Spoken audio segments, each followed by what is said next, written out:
सीखना है अपने को फंड बेस्ड अकाउंटिंग। तो लिसन, फर्स्ट ऑफ ऑल अपन क्या कर रहे हैं, अपन कर रहे हैं NPO, not for profit organisation. बेटा हमने ये देखा था कि एनपीओस को के मेन सोर्स क्या होते हैं इनकम के, कहाँ से पैसा मिलता है, या तो सब्सक्रिप्शन मिलेगा, या तो डोनेशन मिलेगा, या तो गवर्नमेंट ग्रांट दे देगी, ये मेन सोर्स होते हैं। अच्छा, तो अब बात आती है ये जो डोनेशन मिलेगा ना, ये डोनेशन बेटा दो तरह का हो सकता है। कितने तरह का हो सकता है? 2 टाइप्स का हो सकता है। फर्स्ट ऑफ ऑल एक ऐसा डोनेशन जिसमें देने वाले ने कोई कंडीशन अटैच नहीं की। हम मंदिर गए, हमने दान पेटी में पैसे डाल दिए, कुछ भी नहीं बोला, ना भगवान से कुछ बोला, ना भगवान ने हमसे कुछ बोला, और हम डालकर आ गए। कुछ पर्पस है क्या? नहीं है, जनरल पर्पस डोनेशन। हम किसी मंदिर, धार्मिक स्थान पर गए, रिलीजियस प्लेस पर गए, और वहां पर हमने जाकर कुछ डोनेट कर दिया, ठीक है, डोनेशन दे दिया, मंदिर के नाम की रसीद कटवा दी। अब हमने ये नहीं बोला कि क्या करना है या क्या नहीं करना है। आती है क्या बात समझ में? तो हमने डोनेशन दिया। अच्छा, हम डोनेशन दे रहे हैं तो हम क्या सोचकर डोनेशन दे रहे हैं कि जिस भी स्थान को, जिस भी जगह को हम डोनेशन दे रहे हैं वो किस काम के लिए यूज करेगा उस पैसे का, जो उनका पर्पस है। हर एनपीओ का कुछ पर्पस होता है, ठीक है। अगर मंदिर है और एनपीओ में रजिस्टर्ड है तो उसका क्या पर्पस है कि भाई मंदिर की देखरेख करना, सारा काम काज निपटाना और उससे रिलेटेड चीजों में पैसा खर्च करना, ठीक है। अगर एनवाईपी है, एनवाईपी में अगर अपन डोनेशन दे रहे होंगे तो अपने मन में क्या है कि ये पैसा कहाँ जाने वाला है? बच्चों की पढ़ाई में जाने वाला है। तो मतलब सीधी सी बात है, जिस तरह का ऑर्गेनाइजेशन रहता है वो अपने पर्पस के लिए पैसा यूज करता है, अगर हम उसको कुछ भी नहीं बताते हैं तो। और यही हम अज्यूम करके चलते हैं। ऐसा तो नहीं है कि वो लोग पार्टी कर लेंगे उस पैसे से, नहीं ना, नहीं।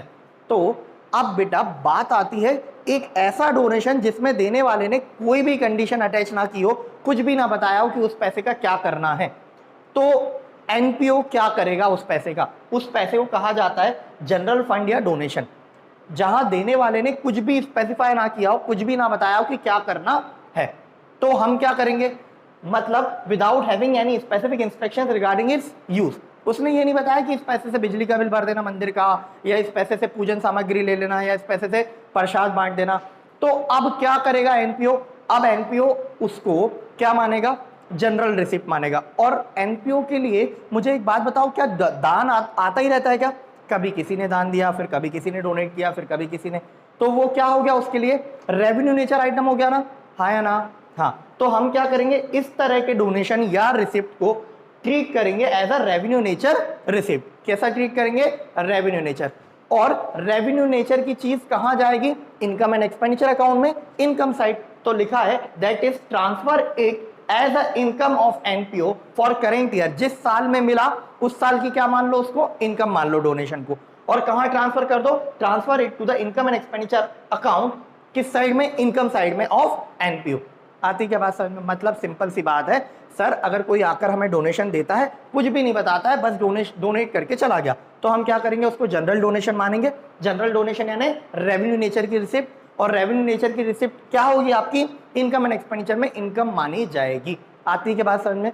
सिंपल सी बात है। अभी तक अपन ऐसे ही करते आए हैं, किसके साथ? डोनेशन के साथ। लेकिन अब मुद्दा वहां फंसता है कि जब मुझे डोनेशन मिले किसी स्पेसिफिक पर्पस के साथ, मान लो बेटा मैंने एक एनपीओ रजिस्टर किया और मैं स्कूल चला रहा हूँ, ठीक है।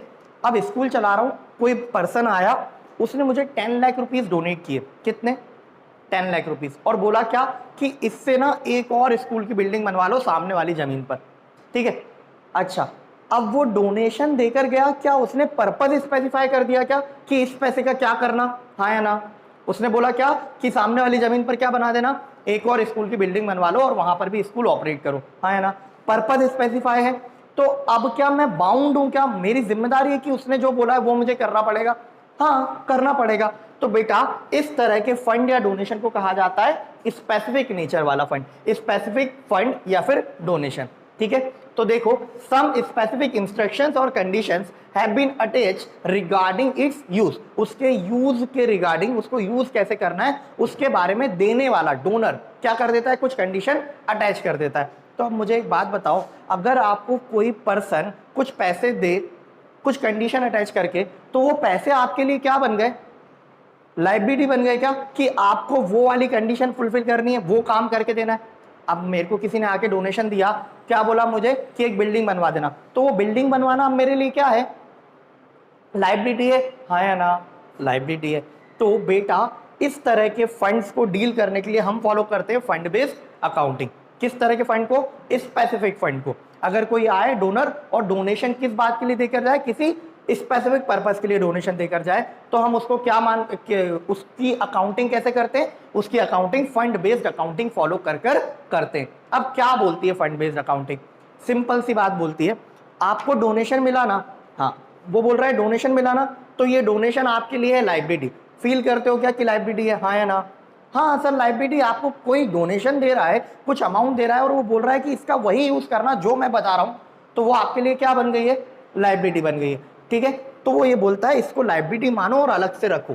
ठीक है, क्या करो? अलग से रखो। अच्छा सुनो, तो that is treat receipt as a liability and show it in the balance sheet. बेटा एसेट्स और लाइबिलिटीज कहां दिखाई जाती हैं? बैलेंस शीट में। इनकम और एक्सपेंडिचर कहां दिखाएंगे? इनकम एक्सपेंडिचर अकाउंट में। और एसेट्स और लाइबिलिटीज कहां दिखाएंगे? बैलेंस शीट में। तो क्या बोल रहा है कि जो आपको डोनेशन मिला है ना, उसको क्या मानोगे आप? अपनी लाइबिलिटी मानोगे और कहां दिखाओगे? बैलेंस शीट में। ठीक है, अच्छा तो treat receipt as a liability and show it in the balance sheet. ठीक है, अच्छा मुझे एक बात बताओ बेटा, जब बैलेंस शीट बनाते हैं, जब बैलेंस शीट बनाते हैं तो दो साइड बनती है, बोलो हाँ या ना? इधर आती है लाइबिलिटी और इधर आती है एसेट्स। अब मान लो किसी ने मुझे 10 लाख का डोनेशन दिया बिल्डिंग बनवाने के लिए। ठीक है, तो बिल्डिंग बनवाने के लिए जो 10 लाख का डोनेशन मिला, फंड बेस्ड अकाउंटिंग क्या बोलता है? उसको कहां दिखाओ? लाइबिलिटी में दिखाओ, हाँ या ना? तो मैं क्या दिखाऊंगा? मैं ऐसा दिखाऊंगा कि यहां पर बिल्डिंग फंड या फिर बिल्डिंग का डोनेशन कितना है बेटा? 10 लाख रुपीस लाइबिलिटी में दिखा दूंगा। अच्छा, सामने वाले ने मुझे पैसे दिए तो मेरे पास कैश या बैंक में पैसे आए होंगे क्या? हाँ या ना? तो बेटा इक्विवेलेंट अमाउंट मेरे कहां दिखेगा? या तो कैश में या तो बैंक में, हाँ या ना? सर 10 लाख रुपीस आपका दिखेगा। और बैलेंस शीट की दोनों साइड क्या होती है? एसेट्स और लाइबिलिटीज क्या होती है? हमेशा इक्वल होती है, यानी बैलेंस शीट इक्वेटेड है। सिंपल सी बात है, कोई आके मुझे डोनेशन देगा तो मेरे पास कैश तो आया, साथ ही साथ मेरी लाइबिलिटी बढ़ी। डबल एंट्री सिस्टम, मेरी लाइबिलिटी बढ़ गई है कि इस वाले कैश को जो 10 लाख उसने दिया है उसको काय में यूज करना है? बिल्डिंग बनवाने के लिए यूज करना है। तो मैंने बिल्डिंग फंड को दिखाया लाइबिलिटी में और कैश को दिखाया अपनी एसेट में। आती है क्या बात समझ में? हाँ सर आगे बढ़ जाओ। तो बेटा ये ऐसे ही बोलता है फंड बेस्ड अकाउंटिंग कि जब आपको स्पेसिफिक फंड या डोनेशन मिले तो क्या करो? उसको क्रेडिट करो to a separate fund account. Credit करो मतलब क्या? अपनी लाइबिलिटी क्रिएट करो। कहां क्रेडिट करो? एक सेपरेट फंड अकाउंट में, अलग से उस नाम का फंड बना लो। मान लो किसी ने मुझे आके डोनेशन दिया कि इस पैसे से बिल्डिंग बनवाना, तो मैं बिल्डिंग के लिए नाम से एक अलग से अकाउंट बनाऊंगा और उसमें वो पैसा क्रेडिट कर दूंगा, मतलब अपनी लाइबिलिटी बढ़ा लूंगा। या फिर मान लो किसी ने मुझे डोनेशन दिया कि यार तुम एक टूर्नामेंट करवा देना। अपन देखते हैं ना टूर्नामेंट वगैरह होते तो लिखा रहता है फला फला की स्मृति में नाइट बॉल क्रिकेट टूर्नामेंट, लिखा देखा? तो मतलब किसी ने बोला कि यार तुम टूर्नामेंट करवा देना, तो टूर्नामेंट करवाना मेरे लिए क्या है? लाइबिलिटी। बढ़ जाऊं आगे, तो अपन क्या करेंगे? जब भी इस तरह का डोनेशन मिलेगा जिसमें साथ में कुछ कंडीशन अटैच होगी तो उसको क्या कर देंगे? एक अलग अकाउंट में रख देंगे अपनी लाइबिलिटी मानकर। ठीक है, और एज पर double entry system each and every transaction will have two equal and opposite effect. Double entry system क्या बोलता है? हर ट्रांजेक्शन के दो इक्वल और अपोजिट इफेक्ट होंगे। तो इक्वल अपोजिट इफेक्ट, लाइबिलिटी बढ़ी और एक तरफ एसेट भी बढ़ेगी। ठीक है, जब आप पैसा खर्च कर दोगे तो लाइबिलिटी भी कम होगी और पैसा भी कम हो जाएगा और दोनों तरफ बराबर रहेगा। आती है क्या बात समझ में? चलो आगे बढ़ते। अच्छा मुझे एक बात बताओ, किसी ने मुझे डोनेशन दिया कि क्या कर देना? बिल्डिंग बनवा देना। अब बिल्डिंग ऐसे बन जाएगी क्या? आज डोनेशन दिया कल बिल्डिंग बनवा दूं, ऐसा होता है क्या? नहीं, it will take some time. हो सकता है सामने वाली जमीन मेरी हो ही ना, वो प्लॉट किसी और के नाम पर है, तो अब मैं पहले वो प्लॉट खरीदने के लिए ट्राई करूंगा, हाँ या ना? हाँ, तो अब मुझे एक बात बताओ, जब तक पैसा हमारे पास पड़ा रहेगा तो हम उसको ऐसे ही रखा रहने दें क्या? घर की तिजोरी में या ऑफिस की तिजोरी में? उसको कहीं इन्वेस्ट कर सकते हैं क्या? इन्वेस्ट करेंगे तो हमें क्या मिलेगा? उस पर ब्याज। अच्छा मुझे एक बात बताओ, मान लो मुझे किसी ने डोनेशन दिया था बिल्डिंग बनवाने के लिए और मैंने उसको कहाँ रख दिया? बैंक में रख दिया, एफडी में रख दिया। अब मुझे उस पर इंटरेस्ट आ रहा है, तो उस इंटरेस्ट का क्या करना चाहिए? दो रास्ते हैं। पहला रास्ता कि वो बैंक में जो इंटरेस्ट पैसा रखा हुआ है उस पर जो इंटरेस्ट आ रहा है वो मैं अपने पास इंजॉय करूं अपनी मर्जी से, जो चाहे वो करता रहूं। तो बेटा ऐसा अगर होगा तो मैं 10 लाख रुपए क्या कर दूंगा? अब बैंक में रख दूंगा और बिल्डिंग बनवाऊंगा ही नहीं, बोलूंगा अभी तो बिल्डिंग बन रही है, अभी तो लैंड ही नहीं मिल पाई है, अभी इंजीनियर से बात चल रही है, अभी लक्ष्य नहीं बना है, ये नहीं हुआ है, वो नहीं हुआ है, मैं सालों निकाल दूंगा, हाँ या ना? तो मैं जानबूझकर उस पैसे का यूज नहीं करूंगा। क्यों? क्योंकि मुझे उस पर क्या मिल रहा है? इंटरेस्ट। उस पैसे का तो मुझे वही यूज करना है जो उसने बताया, लेकिन इंटरेस्ट का अगर मैं अपनी मर्जी से यूज कर पाऊं तो मैं क्या करूंगा? मैं जानबूझ के उस पैसे को विड्रॉ ही नहीं करूंगा, यूज ही नहीं करूंगा, डिले करूंगा जानबूझकर। तो फंड बेस्ड अकाउंटिंग बोलता है कि अगर आप उस पैसे को इन्वेस्ट कर रहे हो ना, कर दो, कोई दिक्कत नहीं, कर देना चाहिए। लेकिन अगर आपने उस पैसे को इन्वेस्ट किया, किस पैसे को? वो स्पेसिफिक फंड वाले इन्वेस्ट पैसे को, तो उस पर जो भी इंटरेस्ट मिला ना, वो भी आप अपनी लायबिलिटी मानो। क्या फेयर है? क्या सही हो रहा है? क्या? हाँ, वो ये बोल रहा है ठीक है आप इन्वेस्ट कर दो, नहीं बना पा रहे हो अभी बिल्डिंग, आप इन्वेस्ट कर दो, लेकिन उस पर जो भी इंटरेस्ट आएगा ना, वो उस 10 लाख रुपए में ऐड कर देना। सही जा रहा है? क्या सही हो रहा है? तो वो यही बोल रहा है इनकम फ्रॉम फंड, अगर उस फंड से आपको कुछ आय प्राप्त होती है, इनकम रिसीव होती है, तो उसको क्या करो? उसी फंड में ऐड कर दो। मान लो मुझे उस फंड पर 1 लाख रुपीज इंटरेस्ट मिल गया, तो मैं क्या करूंगा? इधर 1 लाख ऐड करूंगा, कितना हो जाएगा? फंड की लायबिलिटी 11 लाख, और बेटा वो पैसा मिला तो बैंक भी बढ़ेगा, तो इधर भी क्या हो जाएगा? 11 लाख। आती के बाद समझ में? तो यही बोल रहा है कि इनकम फ्रॉम सेम फंड, अगर उस फंड से इनकम हुई है तो, या फिर further donation for same fund, same purpose. मान लो एक पर्सन ने आके मुझे 10 लाख दिए बिल्डिंग बनाने के लिए, 10 लाख में बिल्डिंग बन जाएगी क्या? नहीं, और पैसा भी चाहिए पड़ेगा, तो कुछ और डोनर्स भी आएंगे, किसी और ने भी मुझे बिल्डिंग बनाने के लिए डोनेशन दिया, मान लो 5 लाख रुपए कोई दूसरे बंदे ने आके डोनेशन दिया, तो उसी एक ही बात के लिए डोनेशन मिला है ना, बिल्डिंग के लिए। तो वो बोल रहा है कि अगर आपको सेम फंड के लिए, सेम पर्पस के लिए फिर से डोनेशन कोई दे रहा है, तो उसको उसी में ऐड कर दो। मान लो फर्दर डोनेशन मिल गया आपको, फर्दर डोनेशन मिल गया, कितना? 5 लाख रुपए, तो इधर कितना हो जाएगा? 15 लाख, और यहां पर भी 5 लाख रुपए ऐड होगा, तो यहां पर भी कितना हो जाएगा? 15 लाख। ये क्या है? Further donation receive. तो क्या बोल रहा है फंड बेस्ड अकाउंटिंग? कि यदि आपको उस फंड पर इनकम हो, या फिर उस फंड के ही जैसा उसी फंड के पर्पस के लिए दोबारा से डोनेशन मिले, तो क्या करो? Credit to the respective fund account, जो आपने फंड का अकाउंट बना रखा है उसमें क्रेडिट कर दो। इतनी बात समझ में आई क्या? बढ़ जाऊं आगे? क्या पढ़ा? फंड बेस्ड अकाउंटिंग पढ़ रहे। फंड बेस्ड अकाउंटिंग क्या बोलती है? कि अगर स्पेसिफिक डोनेशन मिले तो क्या करो? उसको एक अलग अकाउंट में क्रेडिट करके रख दो, अपनी लायबिलिटी मानो। और दूसरी बात क्या बोल रही है वो? कि बोल रहा है कि भाई अगर आपको उस पर इनकम मिली, या फिर उसी पर्पस के लिए दोबारा से डोनेशन मिला, तो आप उसी अकाउंट में और ऐड कर दो जो आपने पहले से बना रखा है। आ गई क्या बात समझ में? अब लास्ट थिंग, खर्चा। बेटा मैंने फंड, मेरे को वो पैसा मिला क्यों है? खर्चा करने के लिए, कुछ काम करने के लिए, तो अब मैं खर्चा करूंगा। तो बेटा खर्चे कितने टाइप के होते हैं? एक्सपेंसेस कितने टाइप के होते हैं? 2 टाइप्स ऑफ एक्सपेंडिचर्स होते हैं। पहला रेवेन्यू नेचर एक्सपेंडिचर, और दूसरा कैपिटल नेचर एक्सपेंडिचर। अब देखो, अगर मैं इस फंड से एक्सपेंडिचर करूंगा तो या तो वो रेवेन्यू नेचर के होंगे या तो वो कैपिटल नेचर के होंगे। बेटा मान लो किसी ने मुझे डोनेशन दिया कि टूर्नामेंट करवा देना, ठीक है? तो टूर्नामेंट करवाना रेवेन्यू, अगर मैं टूर्नामेंट करवाऊंगा तो कुछ एसेट बनेगी क्या उससे? नहीं, एसेट तो बनेगी नहीं, टूर्नामेंट के खर्चों में पैसा चला जाएगा। तो मुझे एक बात बताओ, टूर्नामेंट करवाऊंगा तो जो पैसा होगा, वो जो खर्चा होगा, वो किस नेचर का होगा? रेवेन्यू नेचर का होगा, हाँ या ना? तो अब सुनो, फंड बेस्ड अकाउंटिंग बोलती है कि अगर आपने रेवेन्यू नेचर का खर्चा किया, मान लो मैंने खर्चा किया, टूर्नामेंट करवाया, टूर्नामेंट ऑर्गेनाइजेशन करवाने में, ये मान लो बिल्डिंग की जगह टूर्नामेंट फंड है, ठीक है? तो टूर्नामेंट फंड है, मान लो मैंने टूर्नामेंट करवाया और 7 लाख रुपीज खर्च हो गया, तो बेटा खर्च हो जाएगा तो यहां से पैसा कम हो जाएगा, माइनस यहां से 7 लाख, और मेरी लायबिलिटी भी 7 लाख से कम हो जाएगी क्या? हाँ या ना? तो मैं क्या करूंगा? यहां से भी 7 लाख माइनस करूंगा और यहां से भी 7 लाख माइनस कर दूंगा, बल्ले बल्ले, कोई दिक्कत नहीं। अब बात आती है, देखो क्या है, पहले एक बार रीड कर लेते हैं। रेवेन्यू नेचर एक्सपेंडिचर कर रहे हैं तो क्या करना है? रेवेन्यू नेचर एक्सपेंसेस और payments out of these fund, इन फंड से किया गया रेवेन्यू नेचर का expenditure to be adjusted. Adjusted पहले क्या कर रहे थे अपन? क्रेडिट कर रहे थे, जब पैसा मिल रहा था तो क्रेडिट कर रहे थे, मतलब अपनी लायबिलिटी क्रिएट कर रहे थे। अब जब पैसा खर्च कर देंगे तो क्या कर देंगे? एडजस्टेड मतलब डेबिट कर देंगे, माइनस कर देंगे इसमें से। हाँ, डेबिटेड फ्रॉम फंड क्रिएटेड, जो फंड आपने बना रखा है ना उसमें से क्या कर दो? माइनस कर दो, एडजस्ट कर दो, तो आपकी लायबिलिटी खत्म। आपको किसी ने डोनेशन दिया तो आपने क्या बोला? मेरी लायबिलिटी बढ़ी और मेरी एसेट बढ़ी, ठीक है? जब आप खर्चा कर दोगे तो लायबिलिटी भी कम होगी और एसेट भी कम होगी। आती है क्या बात समझ में? देखो मैंने यहां लिख रखा है डबल इफेक्ट क्या आएगा, लाइबिलिटी साइड में क्या होगा, फंड लाइबिलिटी डिक्रीज होगी, और एसेट साइड में क्या इफेक्ट आएगा, फंड का जो बैलेंस है जो बैंक या कैश में रखा हुआ है वो भी क्या होगा, डिक्रीज होगा। आती है क्या बात समझ में? इतनी बढ़ जाऊं आगे। लास्ट थिंग, अब बात आती है अगर मैं फंड से खर्चा करूं, एक्सपेंस इनकर करूं, और वो एक्सपेंस हो कैपिटल नेचर का, पॉसिबल है क्या?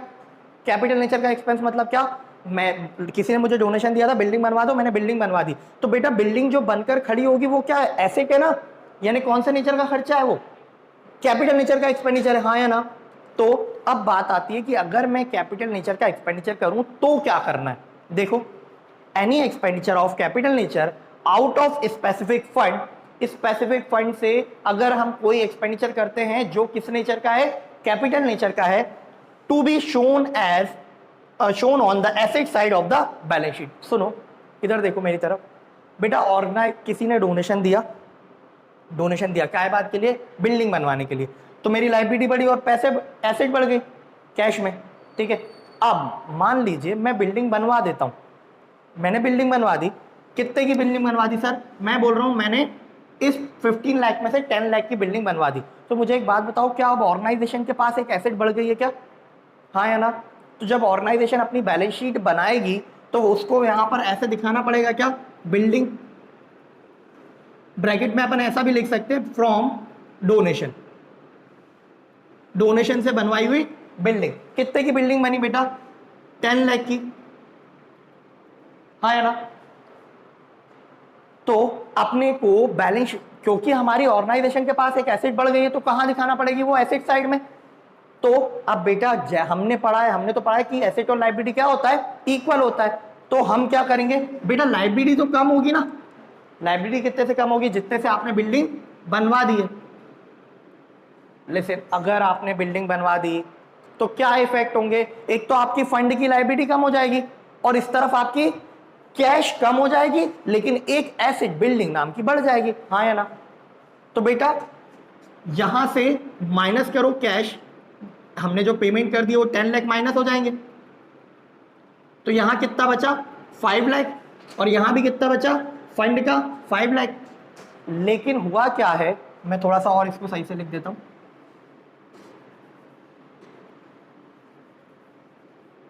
बेटा मेरे को 15 लाख डोनेशन मिला, मान लीजिए इसमें से मैंने 10 लाख खर्चा करके क्या कर दिया, पेमेंट कर दी,